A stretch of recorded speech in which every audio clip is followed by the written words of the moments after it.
It's very painful to admit this, and I blamed myself. Today, my truth. My mother was recently diagnosed with Alzheimer's. The symptoms even I missed. I'm gonna lose her as the woman that knows me. Plus, it's our first candidate checkup. Bernie Sanders. Tough questions, candid answers. You have a president who believes that he can get reelected by dividing the American people. Coming up next.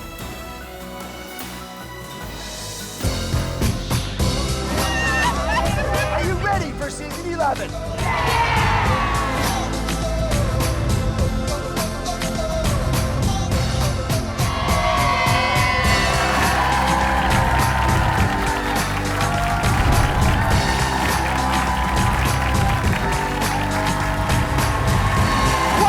It's the start of a new season, the very first day. Are you all happy to be here? I am. I'm thrilled to be back. Thank you all.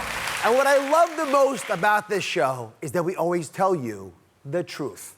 So I'm going to start the season with the most personal show I have ever done. Now this year, I'm asking you to share your stories in your own words because I believe that the power of one powers us all. And if I'm asking that of you, I had to be willing to share my own story. So today, my truth. My mother was recently diagnosed with Alzheimer's. And even though I'm a doctor and I do this show every day, I fear I may have missed some of the signs. I don't fear it, I know it. Now I'm letting you in on this deeply personal story in the hopes that you will know what to do for someone that you love. Take a look. Hi, Mom. Not Pearson, Nesselson. What did you eat today? What was the food you ate? Ice cream? You remember the ice cream? She remembered she had ice cream, but she wasn't sure what else she ate, which is a problem because she just ate a couple hours ago. A couple months ago, I got news that hit me like a gut punch. My mom has Alzheimer's. The doctors who told me were as confident as you could be, even though her son, me, had missed the clues completely. Mom was special. All moms are special, but my mom had a remarkable ability to deal with me. And I was not an easy kid. I think both my parents were proud of me. My father never told me. My mother always told me. And I got absolutely complete and unadulterated love for my mom at every level of my existence. I loved having my mom on the show, but in the beginning, I didn't know what we talk about, and she actually Skyped in from Turkey, and she was a hit. I inhale all the fresh air, and I feel very well. Well, you look beautiful, Mom. I love you. Thanks for coming on. Thank you very much for inviting. I must tell you though, I love your show. She came out on the show as recently as 2.5 years ago, completely coherent. I have to say thank you very, very much. You're such a good nurse. Thank you as well. And especially you, Dr. Scott. Now my sister just sent me a video that I think demonstrates that to anybody you'd recognize she has a big problem. Hi, Mommy. Hi, love. What are you doing?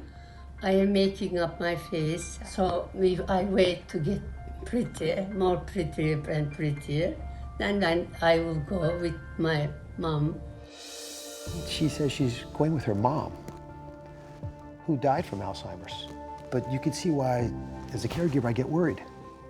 Because I can't let my mom make decisions if she thinks she's talking to my grandmother. This picture, I think, is the best reflection of what Alzheimer's can do to you. And you can see how beautiful my mom's eyes are, but she's not processing what she's seeing like she used to. This is a painful picture to look at because my mom doesn't remember Daphne anymore. Gosh, they had a good time together.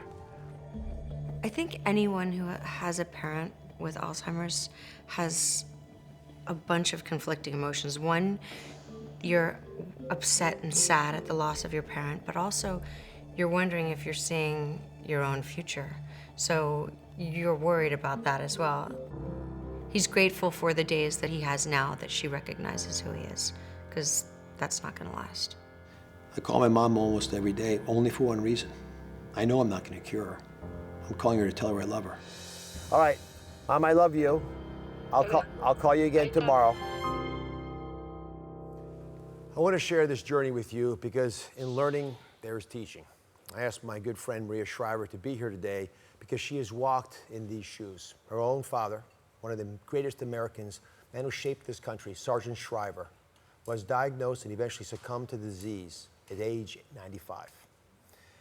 I remember meeting your dad later in his life when he had the Alzheimer's diagnosis. And I was stunned, both because I knew and respected him before he had the disease, but also respected the family and what you were able to do to help him. What did you do when you first knew that your dad had Alzheimer's? We got together. My brothers, I have 4 brothers, and my mom. And what's important to know, I think, when someone you love is diagnosed with Alzheimer's, is that everybody goes through it in a different way.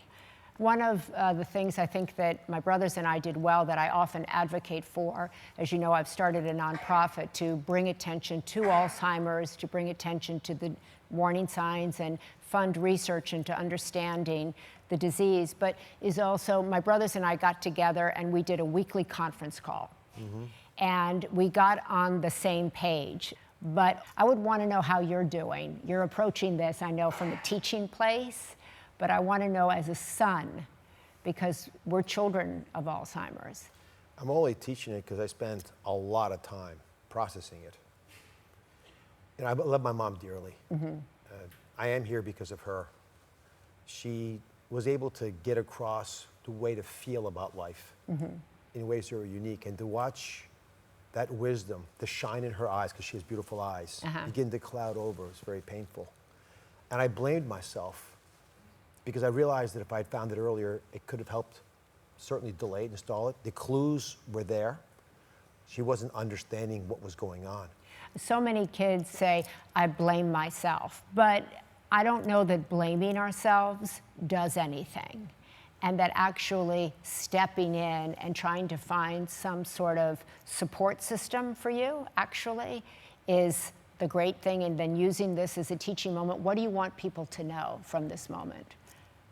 The biggest lesson for me, is very painful to admit this on my own stage, is that my family lost our truth. How do you mean? The biggest lies we tell are the ones we tell ourselves. So we all saw parts of my mom falling apart. Her makeup wasn't perfect. My sister would see that, one of the sisters. She would start giving away things to people she didn't really know. Another sister saw that. She would argue with me about a therapy I wanted to give to my dad, even though normally she trusts my judgment. She's been on this stage. She's spent time with all the audience. She's a smart woman. She should never have pushed back on these ideas. And my dad was the ringleader because they were married 60 years. He couldn't deal with the possibility that the woman he loved had Alzheimer's. Could you deal with the possibility? I had trouble dealing with it. I remember I was in Turkey when the neurologist came in to say, we put her through a mental status test and she flunked. And as I was just dealing with that gut punch, my dad said, that's not possible, you're wrong. And my father's a doctor and a strong-willed man. And they switched neurologists. I mean, the first step, if you're told you have Alzheimer's, is not switch the doctor. You might switch the doctor for other reasons, but that's not a good one. And that lie propagated. The diagnosis of Alzheimer's is no time to start lying to each other. It's the time to actually bluntly and brutally tell the truth. And we really struggled with that, and I bet you we're not alone. So many people would probably think Dr. Oz would miss the signs because that's your lane, right? So what do you think you could have done differently? What do you think you could tell people? It's a chameleon of a disease. It's Amen. slippery. It's like a snake in the grass. You sort of see the grass moving, but you can't quite tell what it is. And you don't want to admit it because it's too painful. The idea that you would lose, which is how I feel now, that I'm going to lose my mom twice. And I'm scared I was of the just going day. to ask you that. One day my mom while she's still in her physical body, while that's still alive, so a birth certificate and death certificate have not both been signed, I'm going to lose her as the woman that knows me. So, since you described so beautifully a few of the symptoms, are you okay with walking our audience? Just pick 6 things we want you to focus on, and just trying to figure out if these are happening to people you love. Is that okay? I love it. This is my mission. So, come back over here. Okay. And I put these up on the screen. We'll go in whatever order you want. So, challenges in planning. Let me take that one. Okay, you take that. My dad required fairly sophisticated care, and my mom began to challenge the plans, as I mentioned earlier. So what you're also saying, which I think is important, is that very often our parents are having dual challenges. They're both having challenges. And as children, we don't know, should we focus, like my mom broke her hip, she was having strokes. Should I focus on my dad's memory? Should I focus over here with my mom? So I think taking turns or trying to focus in is a big thing. It's worse, they enabled each other. Yeah. In my case, they enabled each other. That's probably why they're married 60-something years. My dad denied she had Alzheimer's, and she used a non-sensible way of dealing with his illness, and boom. All right, so challenges in planning, difficulty completing tasks, confusing time and place, this became a big deal. My mom would say, well, why don't you come over for lunch? I said, Mom, you're an 11-hour flight from me. I'm not near you.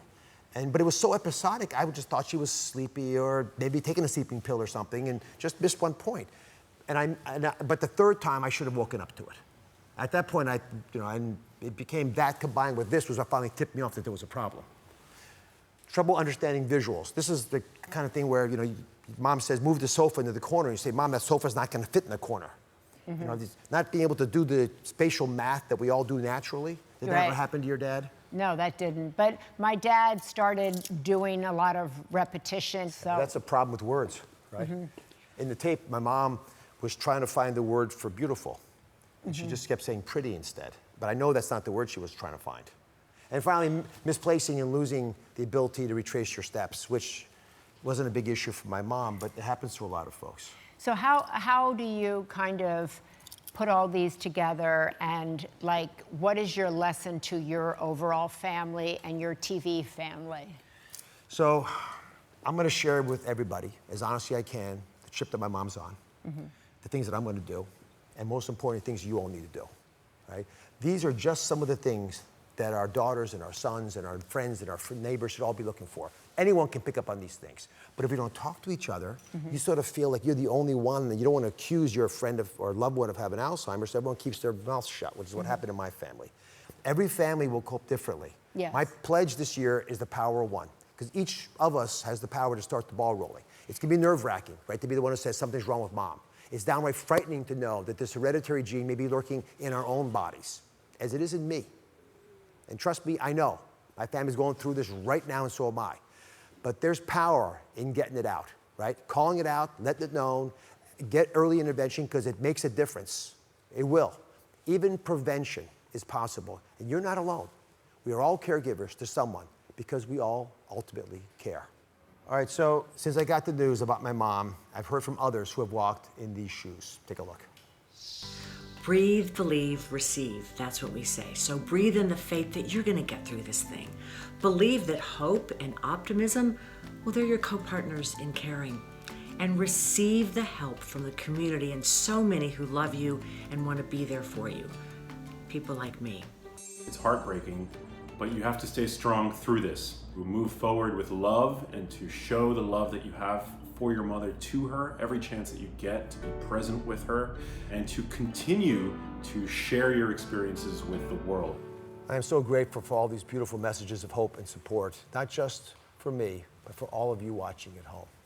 Maria, I cannot thank you enough, and God bless you for all you do. Thank you, Mehmet. Thank you. Thank you. I'll be right back.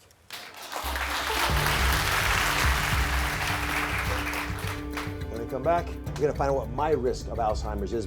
We're going inside one of the premier Alzheimer's clinics in America. You'll learn about your health as well. My mother's Alzheimer's diagnosis sent my family reeling. And knowing Alzheimer's can be hereditary, I've been worried about my own chances of getting the disease, not just for me, but for the kids and my grandkids. But do I really want to know my risk level? It's the hardest question I've had to ask myself. I thought and I prayed about it, and ultimately I decided that I have to practice what I preach to all of you. I got to know my numbers. so I can take the preventive steps, and there are many of them out there. But I didn't want to do this alone, so I'm bringing all of you along for the ride. We're going to do a few tests today, the A, B's, and C's, and then we'll talk and we'll do a quick clinical history. First up, the A test. A stands for anthropometrics. This involves testing for things like body fat and body composition. What most people don't realize is that when the belly size gets bigger, the memory center of the brain actually gets smaller. You're kidding me. Yep. Okay, now we're going to go on to the B test. This is the second step where we're going to look at your blood biomarkers. Step right in here.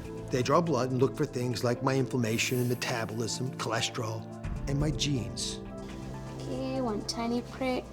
Let's do the C test now. We're going to check your cognitive function. I gotta be honest, this one made me a little nervous.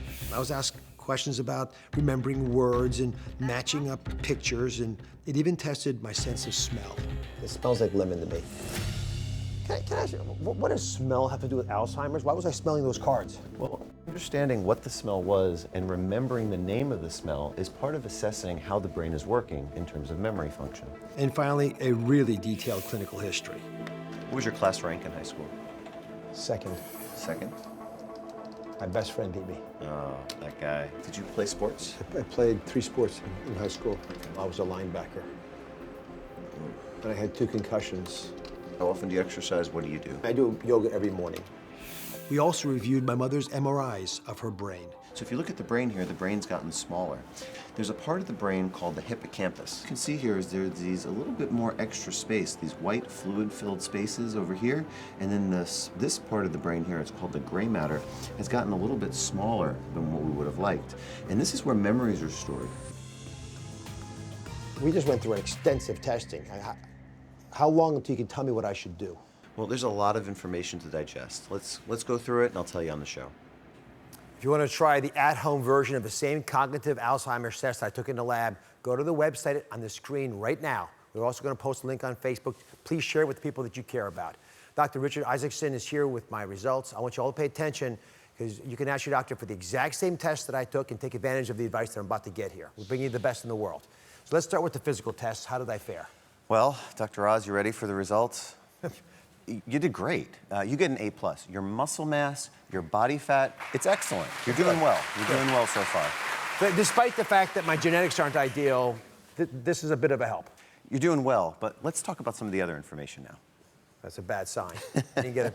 All right, so how about the blood work? What did that show? Okay, so the blood work. Now, you're a heart surgeon, so this is a little strange to tell you this, but one of your cholesterol numbers, your LDL, the bad cholesterol, was a little higher than I'd like it to be. Believe it or not, it was 109. Cholesterol being high fast forwards Alzheimer's disease. And someone like me, or folks at home, they can improve their risk just by, for example, lowering their cholesterol. Absolutely. Too many people at home are worried about, do they have the Alzheimer's gene? Well, you know what? They should go check the genes in their closet. Because as the waist size gets bigger, the memory center gets smaller. Yeah. Anyone today can make changes and reduce their risk. I want everyone to hear what you said. Don't lose weight to look better. Lose weight so you can remember what the heck you're doing. And it's not just about weight, it's about body fat. Know those numbers. All right. This is the part that really stressed me out, the cognitive testing. Guys, this was hard. So how did I fare on this? Okay, so overall, you did well. Your brain, no, you did okay. Because I didn't think I did well. Right, your brain is doing really well. But there's a couple of things we want to fine tune. Your face, name, associative memory, wasn't as perfect. The good news is that people at home can go online and take these tests, and with you, we need to do something. We need to fine-tune your activities. You do yoga, you do exercise, but you need more high-intensity interval training. We now have data on hundreds of patients that have been doing the exact individualized plan that I'm giving you today. And those patients improve their brain function, and they can turn back the clock on cognitive aging. This is a wake-up call for me. I've noticed it. I don't know if you all do, but we don't find the words as quickly as we get older, which I know sometimes is normal. I don't want it. I never realized I could make my brain work better by addressing, and by the way, in addition, I won't get the Alzheimer's. But that's 20 years, 30 years from now. Right now, I'm concerned about being smarter today. Yep. All right, so you looked at my DNA. I have one of the Alzheimer's genes. It's called ApoE4, right? Mm-hmm. And then I have another one that's pretty common called ApoE3. Is that right? Well, a little surprise for you. And this is really common. People sometimes look at their genetic information, get a little overwhelmed, and misinterpret their own genetic information. It doesn't matter if you're a doctor or anyone else that doesn't have medical I didn't get my own DNA risk right? Believe it or not, you did not. Over 600 patients that we've tested in our clinic, we only have 4 people with your set of genes. Believe it or not, you have 1 copy of the 4 gene that increases your risk, and you have another copy of the 2 gene that's protective, a 4-2. Oh my goodness. I thought I was, well, that's better. You know what? That's better. So what I'm hearing from you is powerful. What do I tell my kids? What do I say to the grandkids? How much power do they have over this process? Well, this is going to sound shocking, but Alzheimer's prevention should begin when a baby is in the womb. Believe it or not, the type of a diet that the mother eats while pregnant impacts cognitive outcomes later. It's a powerful message. Think about that. Alzheimer's prevention while you're still in the womb. Listen, we got to know our numbers. We've got to talk to our docs. We've been talking about that in the show a lot. And then you can take the steps to increase our odds of avoiding the disease that we all fear most, Alzheimer's. We're going to put this important infographic up on my Facebook page. When we come back, breaking news about the new Alzheimer's blood test. Could it lead to a diagnosis 20 years early? Stay with us.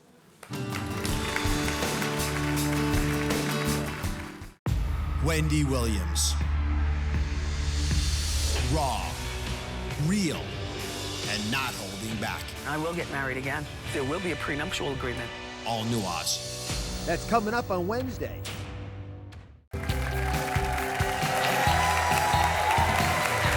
We're back with the latest from the forefront of Alzheimer's prevention. Now, our insiders say there's breaking news about a cutting-edge blood test that may detect Alzheimer's disease 20 years before symptoms appear. Can you imagine that? 20 years ahead of time. My power team of Alzheimer insiders are back. Thank you for joining me. So researchers have spent their entire careers looking for ways to diagnose Alzheimer's earlier. We've been all, everyone in this audience, everyone hear my voice, been wishing for this. But there's a new blood test now that seems to affect much earlier. What are your thoughts on this? So Alzheimer's begins in the brain 20 to 30 years before symptoms. We know that, but we haven't been able to detect it. This new blood test, for the first time, really ups our chances of detecting it so we can intervene early and people can grab the bull by the horns and control their risk. So Max, both of us have been affected by Alzheimer's personally, our moms. What would it mean to you, to me, to our kids, if we could diagnose it 20 years ahead of time? I mean, this can give us hope that we might be able to maybe not go down the same path as our parents. Let's take a look at what this new blood test might be able to do. I made you a little diagram of the brain. And in everyone's brain, of course, we're all different in some ways, but there's some standard things that make us unique. And our brains sort of look like this, and everyone's brain makes a little bit of amyloid, which is a type of protein, right? It's important to have the right amount. But in brains with Alzheimer's disease, this amyloid, it accumulates, it clumps together. You see all these little yellow things, right? And when they clump together, they form plaques that look like this. So currently doctors use tests like PET scans and MRI scans. That's a PET scan, and those are the red things you're not supposed to have there. What would this test mean for patients watching right now, people who are just living their lives, if they knew 2 decades ahead of time? Well, this could be the game changer we've all been looking for. Just like you go to your doctor and you check your blood sugar and you check your cholesterol, one day we're also going to be checking the amount of amyloid in the blood. When you find out that you have amyloid in your blood, you can do something about it. And that's the future of Alzheimer's disease. I love the progress you're making in this field. It's unbelievable, unimaginable, I think. Max, thank you. You go to DrOz.com for more information on this blood test. I'll be right back.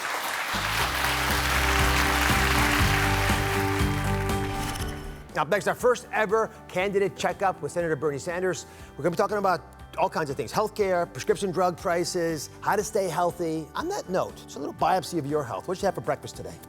And a couple of eggs over easy, rye toast and a cup of coffee. Sound good to you guys? There's lots more. Stick around.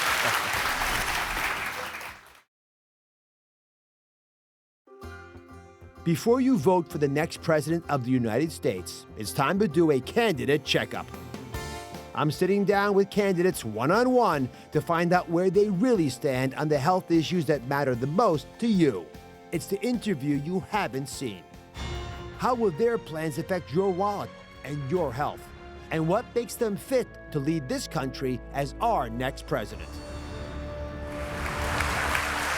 Today we're kicking off season 11 with the first ever candidate checkup. With health issues playing a central role in the upcoming election, I want to sit down with the candidates and check their pulse on things that matter to your family's health. Everything from prescription drug prices to healthcare to what these guys are doing in their own lives to stay healthy. My first ever candidate checkup is a senator who is the longest serving independent member of Congress in United States history, and whose vision for healthcare has everybody, I mean everybody, talking. Please welcome Senator Bernie Sanders.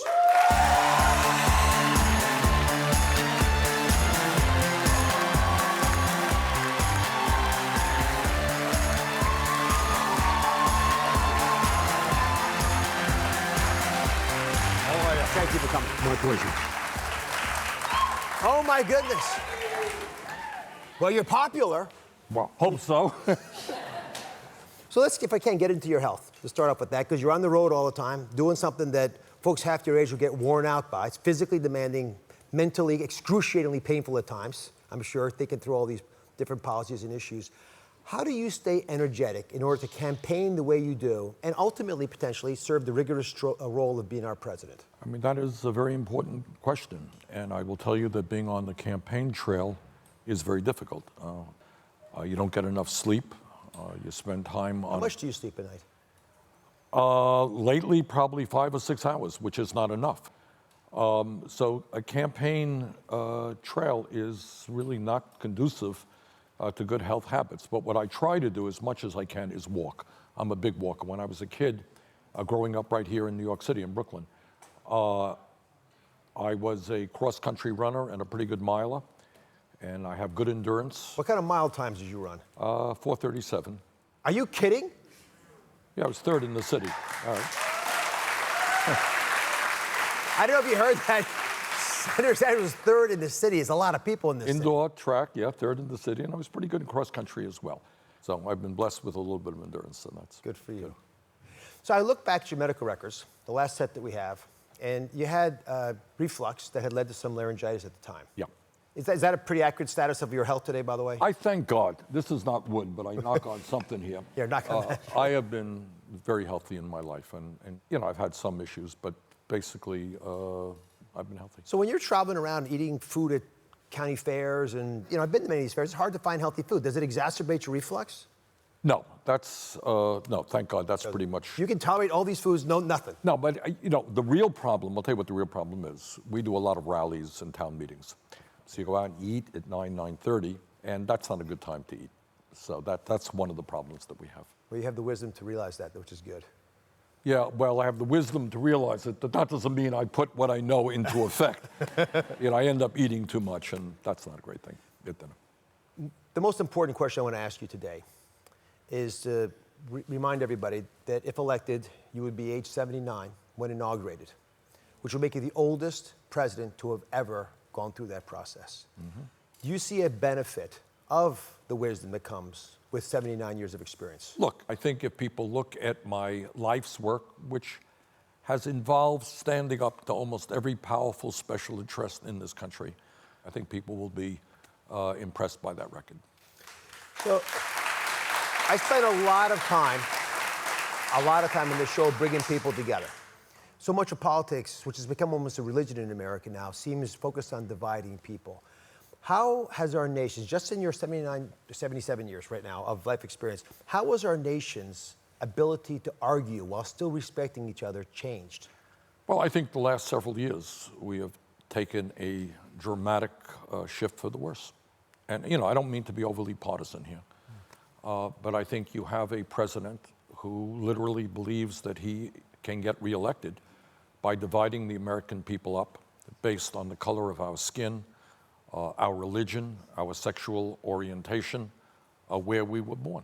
Mm-hmm. And in fact, the campaign that we are running is exactly the opposite of what Trump is trying to do. We're trying to bring people together around an agenda that works for everybody and not just the 1%. And that's what our campaign is about. I mean, it's what makes the liberal democracy work, right? So let me, if I can, push you into healthcare a little bit. Please.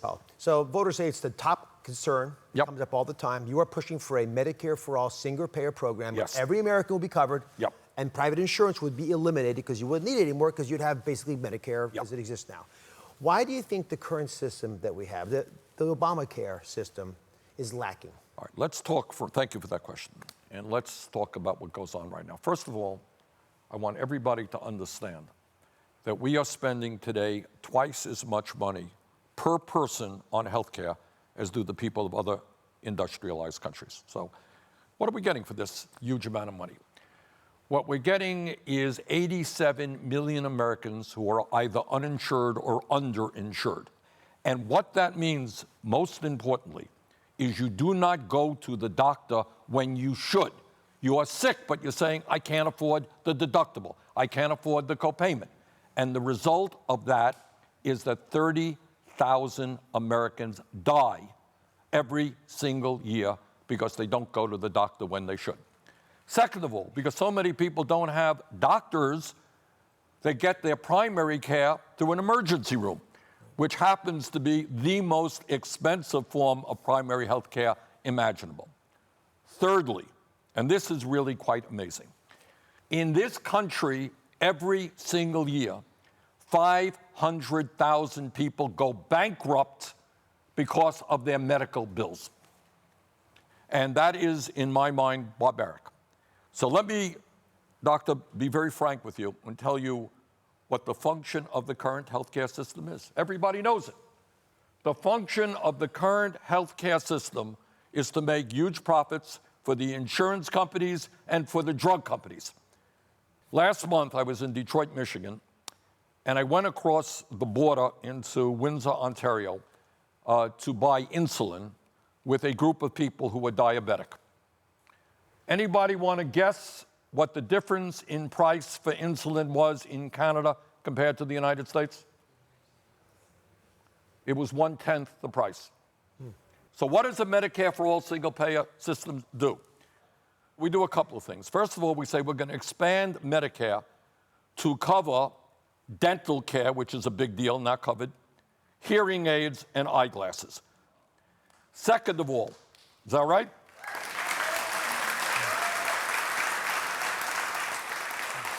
And because we are going to take on the pharmaceutical industry, and because we're going to negotiate drug prices with the pharmaceutical industry and lower drug costs in America, nobody in America will have to pay more than $200 a year for the prescription drugs that they need. So let me ask you the question, if it can be pulled off.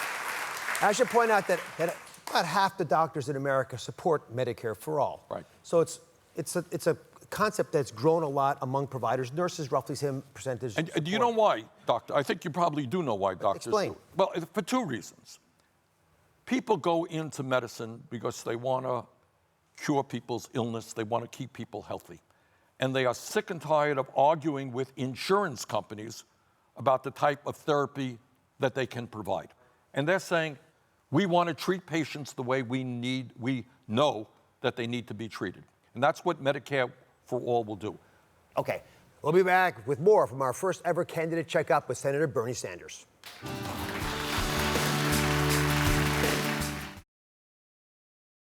We have 5 really tough health questions. You ready to go? Let's go. All right. Hi Bernie, my name is Mira and I'm 8 years old. I want to know if you're a good eater with fruits and vegetables, and if your parents make, do you eat them a lot? Yes, they did, and I try my best to eat my fruits and vegetables. We're back with our first ever candidate checkup, one-on-one with Senator Bernie Sanders. So, if elected president, and you were still unable to pass Medicare for all, what would you accept as a compromise? Well, a good compromise, I want to do this in 4 years, and I think we can. That is not a radical idea. But at least let us agree that in the first year, we go from 65 to 55, and we expand coverage to include dental care, hearing aids, and eyeglasses. Let me ask you a question that expands this. Let's transition from the cost of health care to the root of the problem, which is that Americans are unhealthy. I personally believe, and again, still practice medicine, that if we make America healthier, absolutely, right, any plan will work. So we right now have a system where 10 foods drive probably half of the major illnesses we have. So is there a Sanders nutrition plan for the country? There is. I mean, only in this sense. And you raise a very profound issue. So we have companies making billions of dollars a year pushing products on children, for God's sakes, which everybody knows is unhealthy. And I think what you need is a government to stand up and be very loud and clear to the American people and work with the American people to not only help us move to good nutrition practices, but also to good work practices. You know, we have people in this country right now who have virtually no vacation time at all. We want to make sure that people have the time to exercise. That's a good investment. It'll cost you some money, but if you keep people healthy, you save money. We got to do a much better job in terms of keeping people away from addictions like tobacco, alcohol, opioids. This is an amazing fact. I mean, it's a sad fact. People feel so hopeless about the economic future, about what's happening to their kids. They drink too much. They get involved with opioids or other drugs, and in some cases actually commit suicide. So healthcare is not just healthcare. It's how we live. It's the hope, the optimism. It's our community. It's our family. Those are issues we got to work on. How does technology play a role in improving healthcare, making it more efficient, making it more transparent? We have great companies like ShareCare and Microsoft, and Amazon's even got some efforts here, promising to allow people in their hands, on their cell phones, to have all their information, be smart about using it, get reminded, basically get coached in your pocket. How do we support those initiatives? It's hard to grow big enough to get enough people to play the ball. That's very important. I'll give you one example where we are making some progress, especially in rural areas. The VA, and I was the former chairman of the Veterans Administration Committee in the Senate. And what they do is they do a lot of telehealth stuff. So, for example, if somebody needs psychiatric care and they're living out in a rural area and there aren't a lot of psychiatrists, you will have somebody on a teleconference with that person. So there are a lot of technologies I think we can utilize to improve people's health in this country, no question about it. Let me transition to an area that's become a health issue. There's been 289 mass shootings already in this year alone. And the divide right now politically appears to be between those who feel this is a gun control issue and those who feel it's a mental health issue. No. How do you walk that line? Let me respectfully disagree with you. That's not the divide. The divide is between those who are intimidated by the NRA and those who are not intimidated by the NRA. That's what it's about. And what the NRA says, I'm sorry to have to be so blunt, but that's what it's about. This is not a philosophical debate. We have a mental health crisis in this country. There's no question about that. But we also have 300 million guns on the streets of America. We have more than 10 million assault weapons on the streets of America. And you're not going to get a handle, in my view, on ending this horrific series of mass shootings unless we deal with the gun issue. And here is the good news. The American people now believe that we need strong gun safety legislation. That's what the American people believe. 19 of the 50 states have red flag laws that allow loved ones or just acquaintances to say, hey, there's something wrong with that person. Yes. Let's check on them. What would it take for us to just make that mandatory across the country? I haven't run into anybody on either side of the aisle who thinks that's not a smart idea, at least for now. And we know we could have saved some mass killings by enabling this process. Well, look, I mean, that is what we have got to do. But what I am suggesting to you, what I'm telling you as a United States Senator, there is widespread agreement on that issue, red flag issue, and other issues. All right, we'll be back with more from our first ever candidate checkup with Senator Bernie Sanders.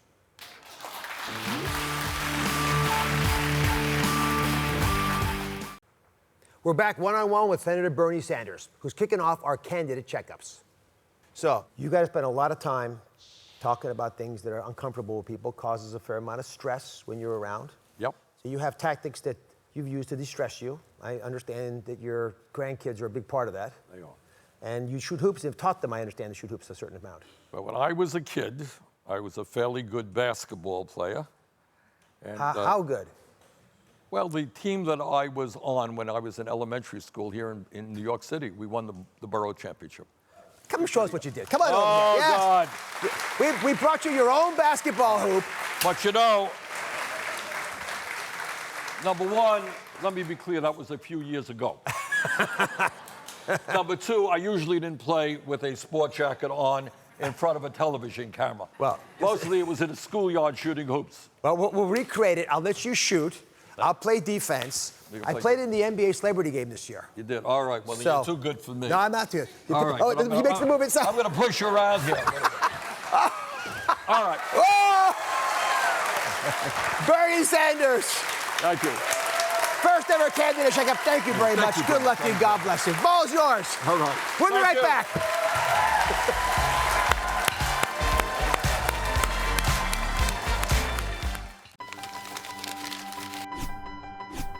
What's your health, addiction, anxiety, love, hero, cancer, survivor, personal story?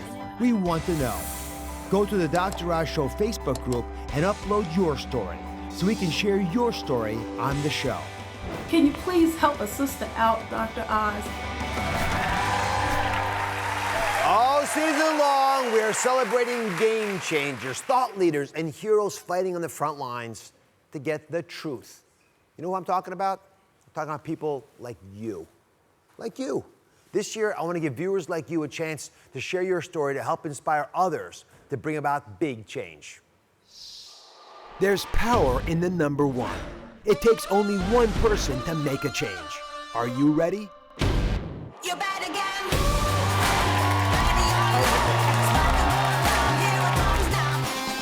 I'm sitting down one-on-one with some of the biggest newsmakers. I want to tell you one story. I saved all this for your show. And sharing one-of-a-kind experiences. I had 2 concussions. In season 11, you're bringing the power of one, helping us solve the crime. I think I know a liar. To get to the truth. Desperate parents are poisoning their children with bleach. Sharing your story. The doctor said she probably wouldn't survive the car ride home. It only takes one. It only takes you.